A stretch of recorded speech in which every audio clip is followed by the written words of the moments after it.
welcome to Wealth Across Cultures, the podcast where we dive into the world of personal finance and how to make smart money decisions in many cultures.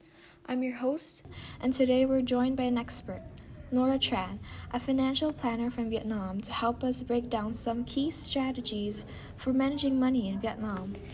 Thanks for having me. I'm excited to be here and talk about my financial culture as a Vietnamese. Uh-huh. So, Nora, we're excited to talk to you about the financial landscape in Vietnam. To start off, could you tell us, are there any cultural events or traditions in Vietnam that involve money planning or financial decisions?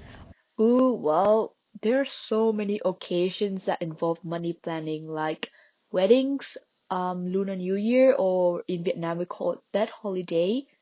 Well, for weddings, couples need a lot of money to organize their special event, like how much they should spend on food, decorations, photographers, and so on. That's why they have to plan it for about a year to budgeting everything. For that holiday is a reunion and a very important event. That sounds interesting. So it's a time of giving and also a time for people to plan ahead financially. Great. Now, moving on to a different aspect. We often hear about generational differences when it comes to money management. What are the differences between the young generation and older generation in managing their money? Ooh, okay, good one.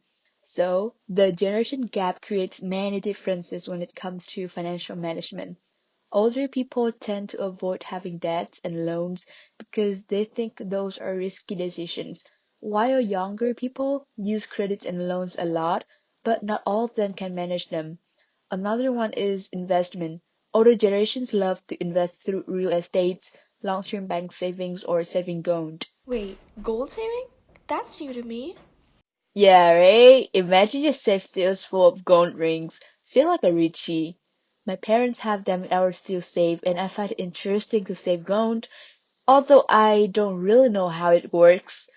By the way, young people prefer digital assets like crypto, Bitcoin, stock, and so on. As we can see, the traditional methods and modern methods when compared to two generations. I'm guessing that's a big shift from the older generation. Now, how do Vietnamese families handle financial responsibilities between generations? Well, usually parents will accompany their children in managing their money, so they know what it is and have a better understanding. Everyone in the family wants to be independent in their financial management. Like the others prefer saving up their salaries or pensions so they can enjoy their old life. Vietnamese parents start to let their children have their own bank account so they can practice their money management. Parents will put it under their name so they can track their children's transactions. Hmm. There must be a specific age when children can have their own account under their name, right? Yeah, of course. Once a kid turns 15 or they think they're ready to have their independent account, they will have it under their name instead of their parents. But they have to be 15 or over. Because of our morality in the family, members usually support each other when they're in need. Like, children support their parents when their parents are retired or they just feel like they don't want to work. Interesting. Moving on to something that's become more relevant globally, has mobile payment or e wallet become a common payment method in Vietnam, or people still prefer cash? Ooh, okay. So these methods are more common for young people and millennials in my country. Most of the restaurants and stores have already put in e-payment methods and QR code for their customers. There are many promotions and deals on e-wallet apps that make people into them, and it's convenient for them as well. We still use cash is always the common one. For some people, it's easier for them to keep track of their money by cash. It's also easier for the elders since most of them are not use advanced technology. For example, my grandma, she doesn't know how to e-transfer, so she always asks for help when it comes to transactions, but she's very good at keep tracking money, and I have to learn from her a lot. Now, for the final question, what are some common saving methods that people use in Vietnam, or what are their spending purposes? Oh, okay. Is already the last questions? All right, let's do this. So, when it comes to saving money, most Vietnamese people will choose to save in the bank where they can earn interest. they're saving more than spending recently, which makes them feel that they're financially secure, which is a very positive thing.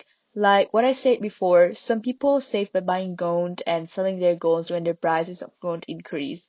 My parents also do this, and we have a pouch of golden rings in our still safe at home. I feel like this is an investment and saving at the same time. That makes sense. Family and education seem to be key priorities. Definitely. Family and education are the heart of saving for many people in Vietnam. There's also a rising trend towards saving for leisure or travel, especially among us, the younger generation. This has been such an insightful conversation, Nora. Thank you so much for sharing your expertise with us today. Thank you. It's been a pleasure to talk to you about this topic. And to our listeners, thank you for tuning in.